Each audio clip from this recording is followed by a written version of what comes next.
morning, everyone. Thank you so much for joining us, kicking off the morning in Eureka Park at the startup stage. We are so thrilled to be here today and to see all of you here to join us for our Beyond the Hype, Exploring Strategic AI Investments.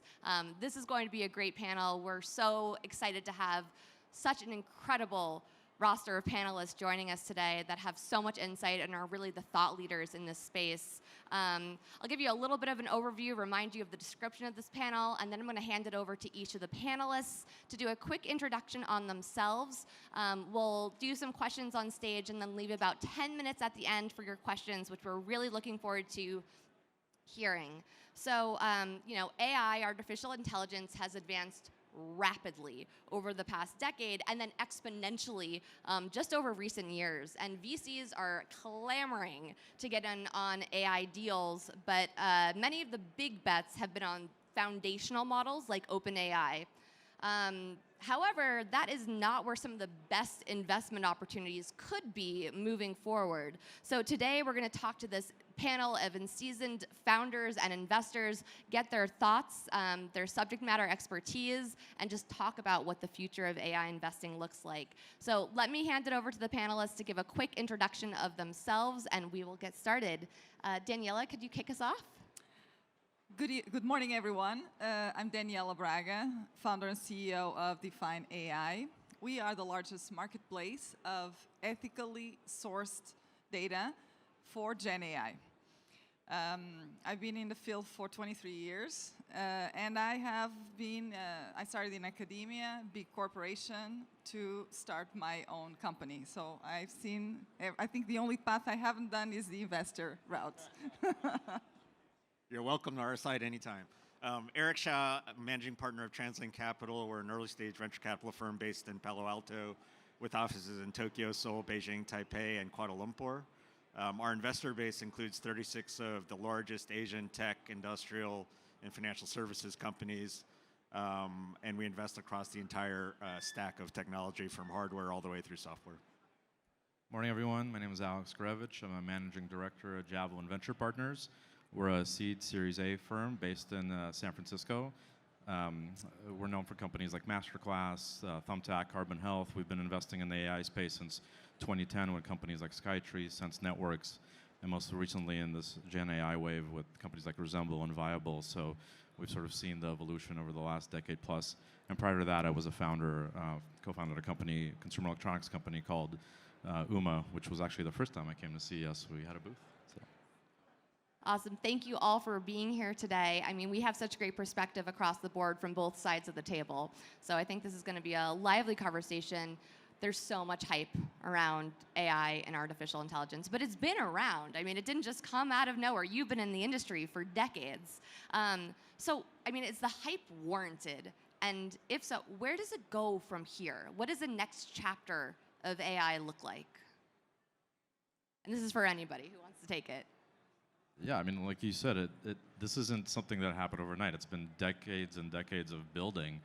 You know, AI has been going around for 40, 50 plus years, right? Going back to Alan Turing, and it's getting better and better and better. I still remember the days of, the previous hype cycles where you had, machine learning, big data. Those were the terminologies used. Now, of course, you've got, Gen AI, which is, a massive leap forward. And the real difference from the prior sort of waves of AI, in my opinion, you got incredibly powerful models that were in the hands of few. Top PhDs in AI and computer scientists and data scientists. But with Gen AI, that's really democratized the access of these powerful models into the hands of everyone. And companies are really starting to take notice, and they're starting to use this technology just to be more efficient, to further what they're doing. And they're adopting it at astronomical rates. I mean, if you look at some of the revenues of companies like OpenAI, which just talked about, I think, 1.3 billion in revenue, Anthropic is going to do 200 million this year and projecting 800 million next year. Cohere's right on their tail, and other companies are, just growing so fast revenue-wise. I think that's a pretty strong testament that this isn't just hype. And it's the speed of this adoption that's mind-blowing to me. I think any AI, any innovation, any technology innovation goes in phases. We had the cloud computing well, we had the internet ages in the 2000s. We had the cloud in the 2010s. This is the decade of AI. And we see other hypes. We saw the metaverse. We saw the blockchain and crypto. That didn't quite kept on a decade. So I think we are living now, this is the decade of AI, where we're going, I mean, the same way as now you see lots of cloud businesses, and they've got democratized, and the space got crowded, but it's still a business to be in, like the e-commerce back in the 2000s. AI now is going, this is the time for those who are building the disruptive and more, the ones that will stand from the noise will actually succeed and will be pervasive. And the thing about AI is that, just like cloud, just like internet before, it's pervasive across every industry. This is what makes a hype become a trend, become a pillar in the innovation of humanity. And I think the analogy for me is, if I think back to the internet, the web browser and the advent of that made the access to the internet and the web available to lots of folks. And to Alex's point about democratization, that then opens up imagination for people in terms of how to utilize and apply that. And that's the same thing for AI. And I think the hype, what it does is it brings investment, it brings intellectual capacity and power to the space, and as a result of that, it's inevitable that innovation is going to come out of it. That's going to bring value, and ultimately the companies that are successful are the ones that are not just talking about the technology, but are bringing real-world value to customers, whether they're consumers or to enterprises, leveraging this technology. And again, AI is not the answer to all problems that businesses need to solve, that consumers are looking to solve, but it is a very good answer for a large set of problems out there. Yeah. Thank you, guys. Those are great insights. And so, as we talk more about AI investments specifically, where are you looking right now on the investment side? What areas are exciting to you? Where do you see opportunities for AI enablement? When you see the deals come through, what kind of perks up your interest? I think for us, there's been a lot of investment that's gone into the infrastructure of AI. That's where a lot of the revenue to date has been generated. Over 90% of revenue associated with AI has been on the infrastructure side. It's the chip side, the compute side. There's been a lot of investment going into the foundational model side over the past 24 months. I think there are three areas that we as a firm are spending time looking at. One is AI agents. So not just what can you do with text, but and the generation of text or images, but from an AI agent perspective, what can AI do for you? And from a decision process, make decisions, take its ability to then drive decisions and outcomes. So that's one.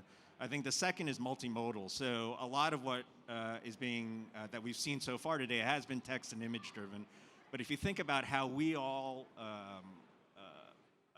process content, we look at text content, video content, audio content. So multimodal models will be really interesting, and how can you draw more of the world's information into these models and build value from that. And the third is in the infrastructure of AI. I think there's quite a bit, this first generation of compute, design of data centers, of servers, all of that is not optimized for the AI workloads, and people don't actually know what the most valuable AI workloads and are going to come from. So there's going to be a whole design process, and I think this is really exciting to us, and an innovation on the hardware side, AI at the edge, that are going to need to happen, that's going to enable further innovation in a variety of areas. Yeah, I mean, we're a software investor, so we do a little bit less on the pure infrastructure or hardware side of AI. We've been really drawn to enterprise use cases. We feel like that's where you can really develop some differentiation and some stickiness. What we don't like to see is when founders come to us with sort of kind of an AI label because they use the OpenAI API, which we have our own portfolio companies that have done that, and we know it took them like a week because it's so easy to use the OpenAI API. So we want to see enterprise companies that are putting a thicker wrapper around these core LLM models, and that could be anything from the way you deploy it, security, ethical guardrails, things that enterprises really want and they want to adopt. They want to dip their toe into these AI waters, but they also don't want to get sued, right? And they want to make sure that the data that they're providing or that they're using is being used in the right way. So we've seen some really strong adoption. To my prior point about with enterprises adopting. One example, we backed a company called Resemble AI, which is in the synthetic voice space.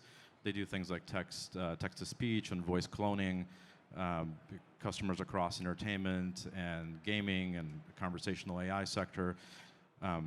There's a lot of efficiencies that enterprises get with that, but as you can imagine, there's some legal and sort of copyright IP questions associated with it.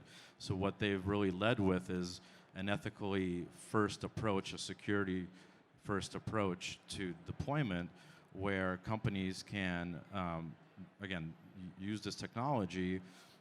What they do is they provide IP protection in the workflow.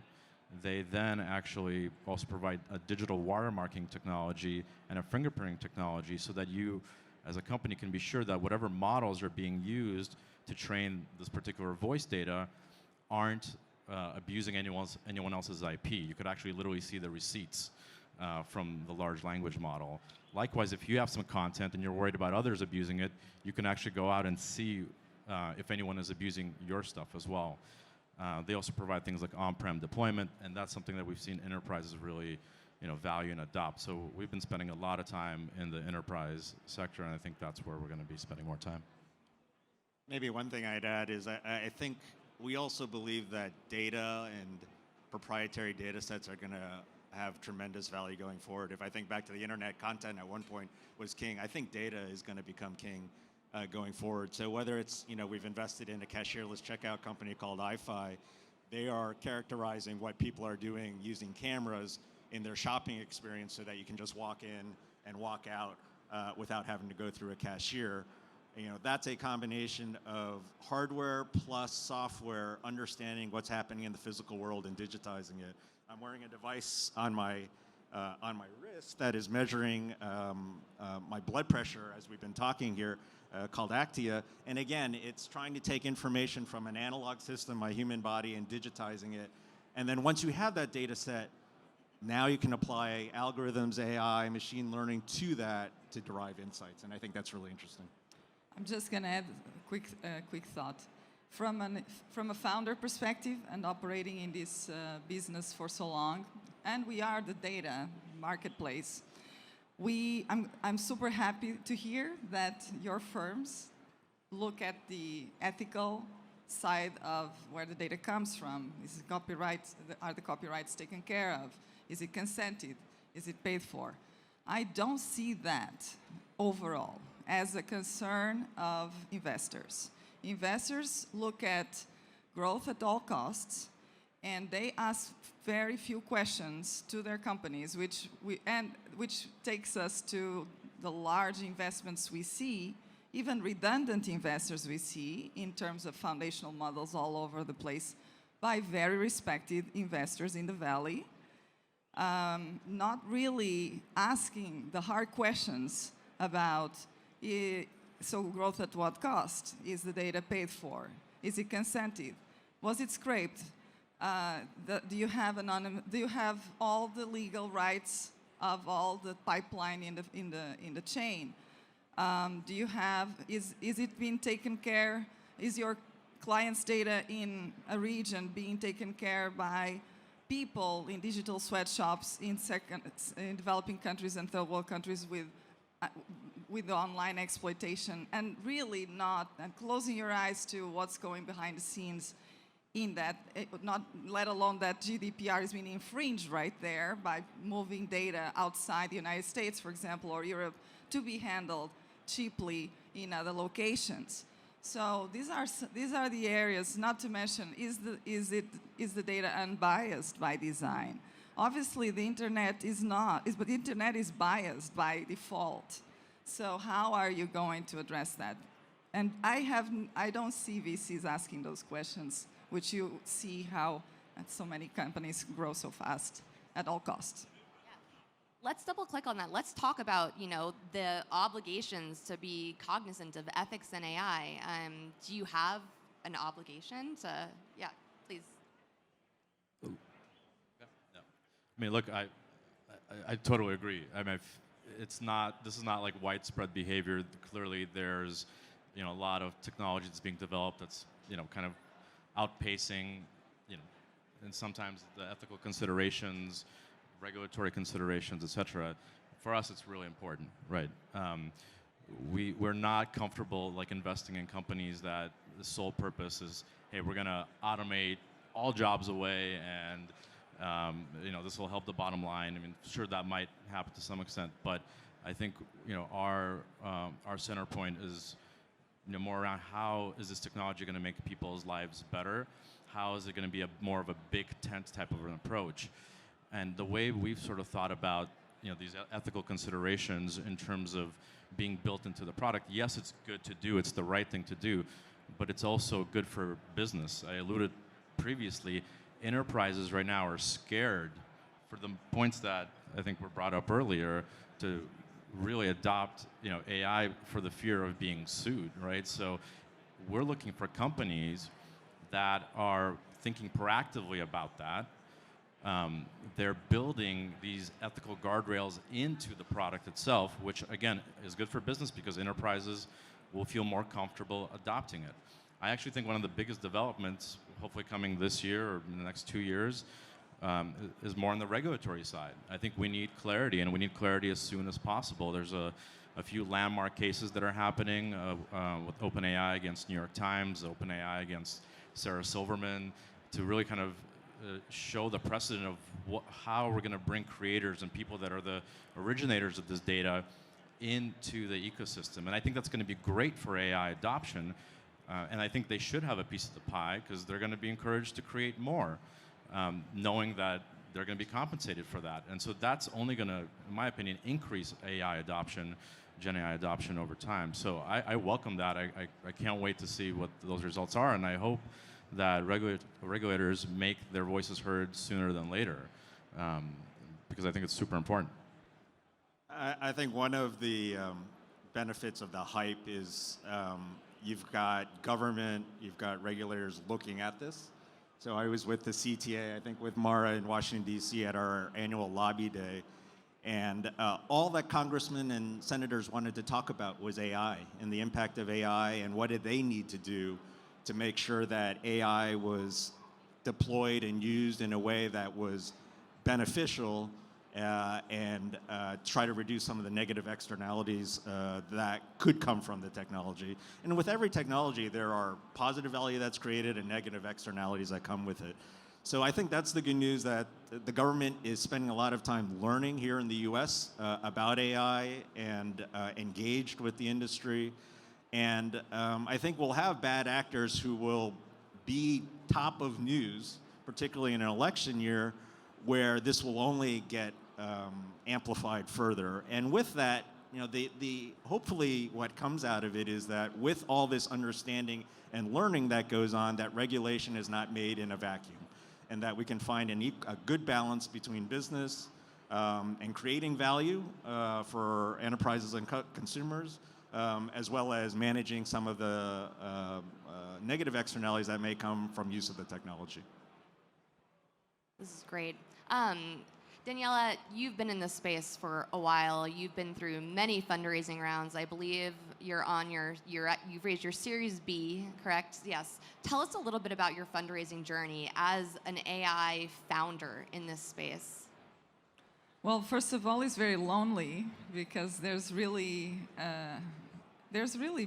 no women founders, CEOs, because there's a difference between CEOs and the other co-founders, as you well know.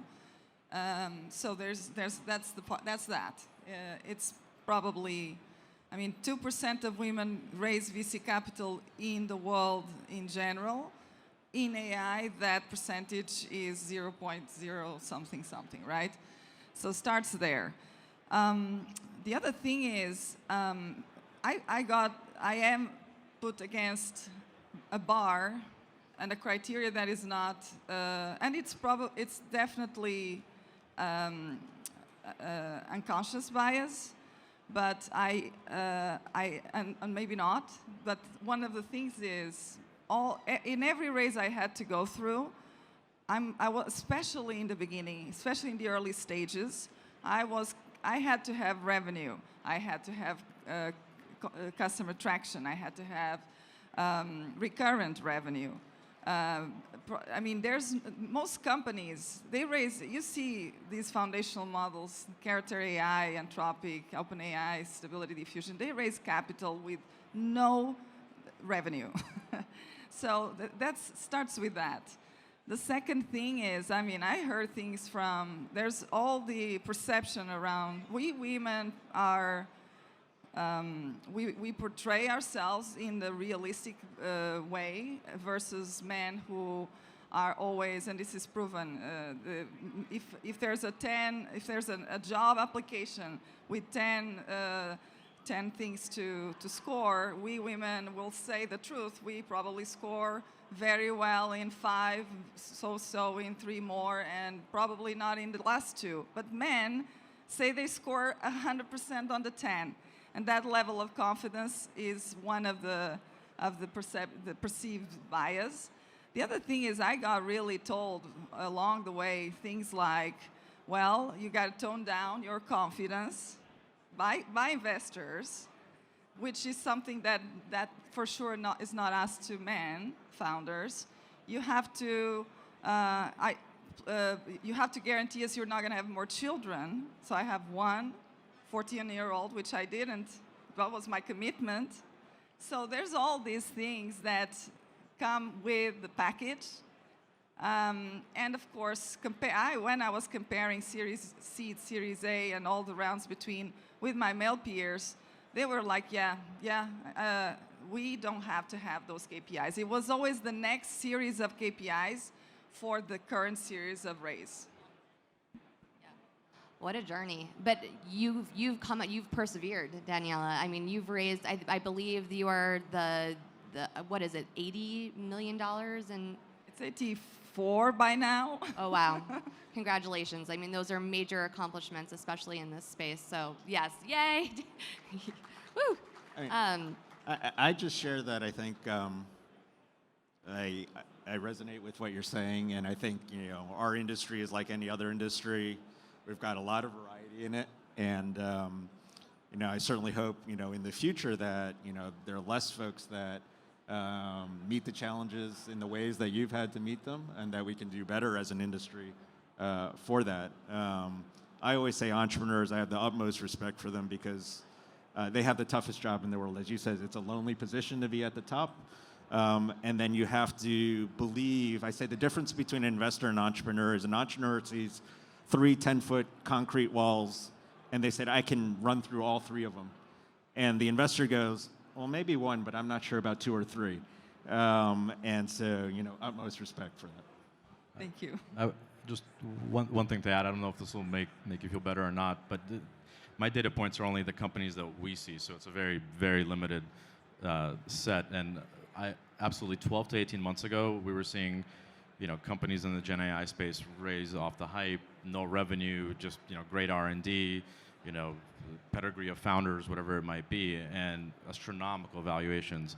I've seen a little bit less of that in the last, call it 6 months or so, where I feel like the hype bubble has burst a bit.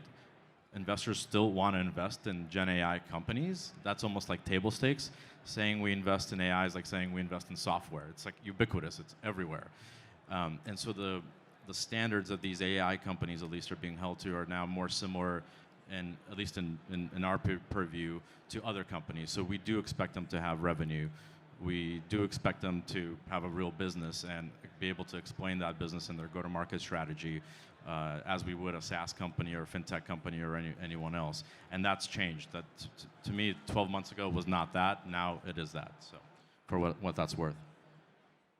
And I'd say in the application space, again, first, can be an advantage, but it's not always ends up being the winner. If you think again back to the internet, how many browser companies were there? How many search companies were there? Who emerged? And it wasn't the first that ended up being the biggest winner.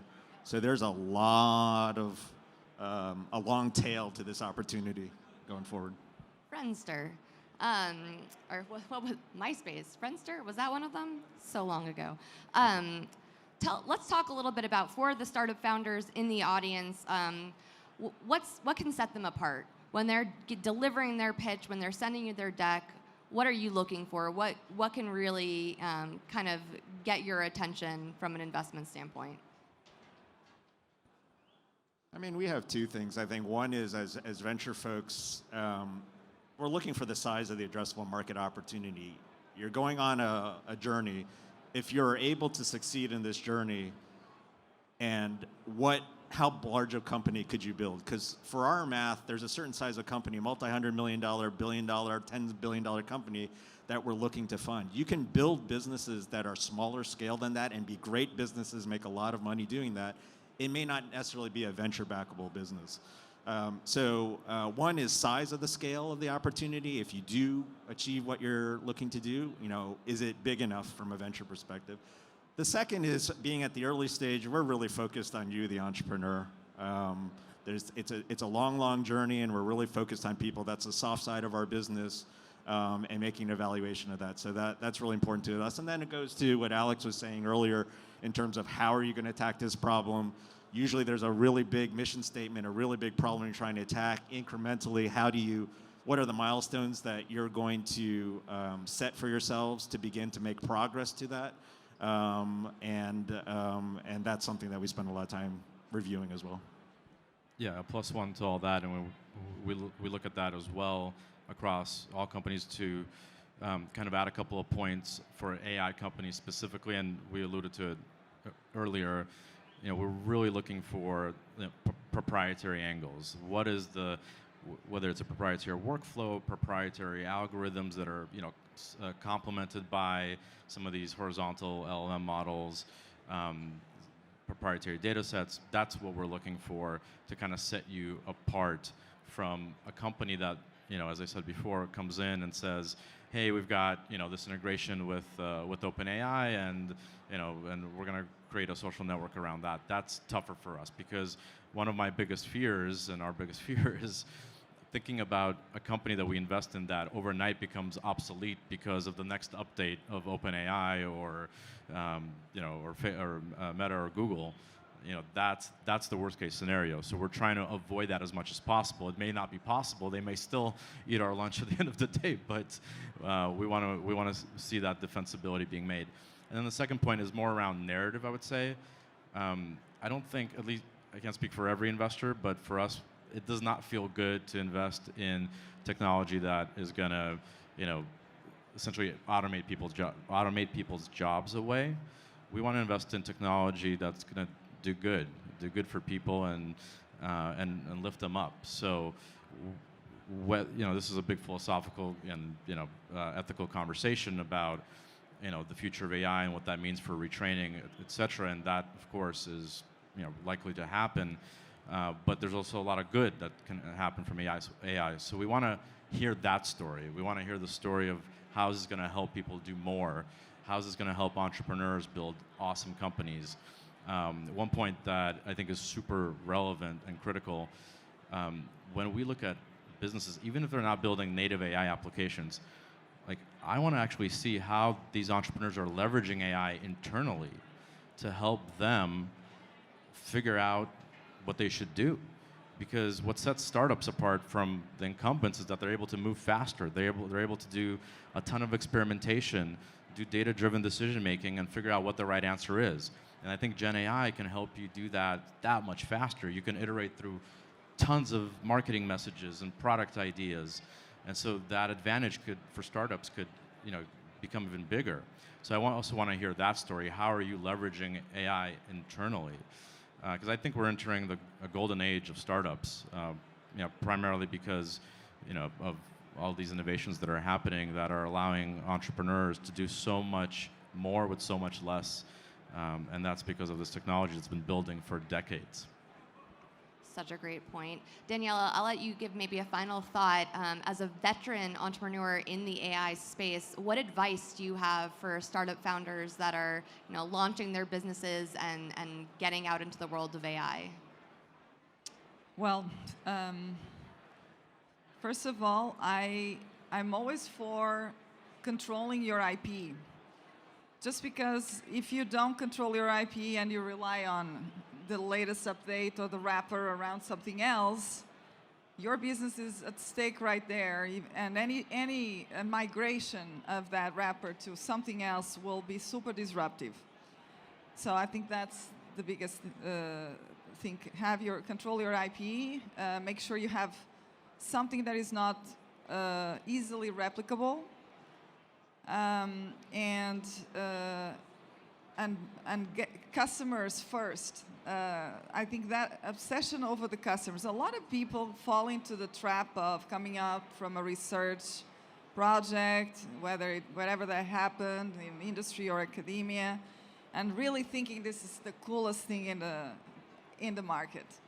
But they have never talked to a customer, and they work on it, and they pitch to investors, but they don't talk to the customers. And another common mistake is just because it worked for one customer, does it work for every customer? How reproducible is that? That's another common mistake. We all fall in the beginning. We get excited about this customer, and then the next customer is different, and the next customer is different. So I think those are kind of some of the top things. Such great advice. Thank you all. I want to make sure we save a little bit of time to talk to our audience and take questions from you. We'd love to hear from you. We have a mic that's going around. I think we have a question up front here. Okay, you hold. Thank you so much. Hi, Alan. Question for you. Firstly, thank you so much for recognizing the decades of hustle that goes into building an AI algorithm, and that is exactly what our journey has been. Would love to understand what are some niche areas. Again, at CES, I was looking forward to seeing some niche areas of investment, and AI application has so far only been around personalization of text and image-based inputs. What are some niche areas that you expect to blow up in the next year or so? Yeah, I mean, I don't know if this is a niche area or not. I'm very personally bullish on executive assistants. There's a company actually that a lot of people haven't heard of. It's called Athena. I would highly recommend you guys look at it. Essentially, they have more of a human-driven approach with executive assistants, but they provide templates and software that allows these EAs to do these insane playbooks for every aspect of your work life and personal life. And over time, what they're going to be doing is actually integrating a lot of these AI algorithms to automate that, right? And I think you're going to see a lot of that trend, going forward, where we're going to have these AI agents that are going to be doing so much for us and freeing us up to do more interesting things. Frankly, they're going to do a lot of the more mundane kind of stuff for us. Whether again, it could be for work, could be for personal stuff. I don't know if that's what you mean by niche, because I think that's a pretty mass market, problem that affects everyone. But to me, how do we get time back to do more creative pursuits and more entrepreneurial pursuits is something that I think is going to happen. So I'm super excited for that. I think I see a question in the back. Yep, there you go. Great.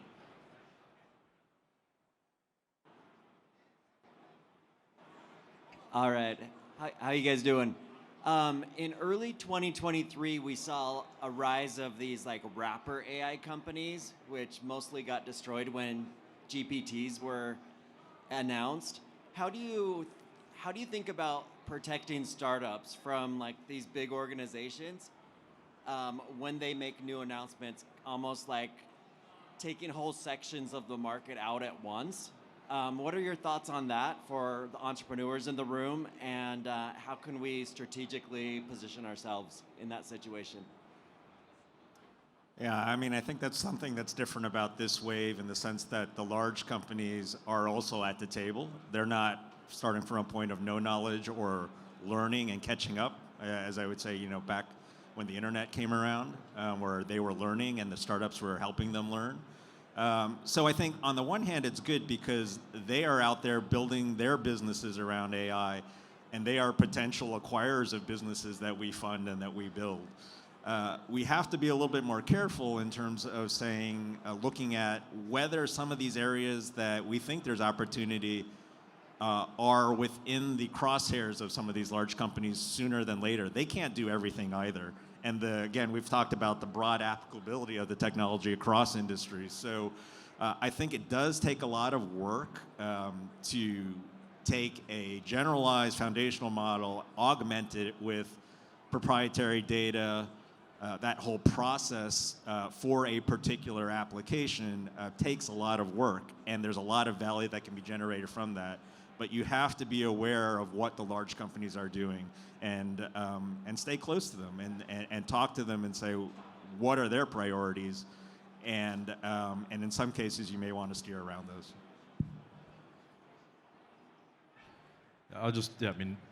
I mean, that is our worst nightmare as well. So that's something we try to evaluate before we make the investment. And I would say if you're in that situation, as we've talked about previously in this panel, going up market might help. Focusing more on enterprise where there is a little bit more stickiness, more defensibility. That's what we would probably advise if we had a company that was in that position. Earning the trust of those enterprise customers, it's not as easy for them to switch off of you at that point, even if OpenAI or someone does replicate the feature, right? I would just add one thing. Accountability is not just from the big corporations who build the largest foundational models. It's from all of us that are building AI products. We need to ask ourselves, if we're using OpenAI, for example, what kind of data was in there? Was it all copyrighted approved? Was it all consented? Why are the models performing like this in certain bias contexts? More than anything, and I love the open source world, but depending on the audience, depending on the audience, even if it's a consumer audience, our consumers have the right to know what's being served to them, what data, like the label in a nutrition in a product. We need to know what we're eating, what ingredients are in there. It's the same thing with AI. If we're building products, we need to ask ourselves these questions, even though if it looks easier, faster, sexier to use that, we need to ask our questions. I love that, the nutrition label for AI. We have time for about one more question. We'd love to hear from you if there's anyone else. Oh, is there one? Perfect. I got a question. Hey, everybody. Daniela, you mentioned a couple things around ethical AI, word source. You especially mentioned things like web scraping. Now, these things are frowned upon, but they aren't always necessarily illegal. And so what would you say to companies who are maybe doing a cost-benefit analysis between things that are faster, cheaper, and maybe what we might consider being more morally correct? Well, I'm glad you touched that point, because today we are announcing our AI manifesto. We have a press release. It's under our website, under the ethical AI component, and it really talks about what we stand for from a data angle and what we are against. So while scraping, scraping is not illegal because it hasn't been legislated. It only becomes legal or illegal, or it only becomes illegal when there's a regulation coming to it. That's why the CTA is in the Hill, helping us with helping the world with that. That said, we the builders of AI, from our accountability, and perhaps there must be a lot more education in schools, in public society, around what does that mean to be ethical. But if you look at the standpoint from content creation, the content creators community, they have been highly impacted. Not everybody is in New York Times that can actually have the means to sue a company like OpenAI and Microsoft. There's a lot of anonymous content creators whose work has been completely ingested in these models, and they have lost the leverage of that creativity.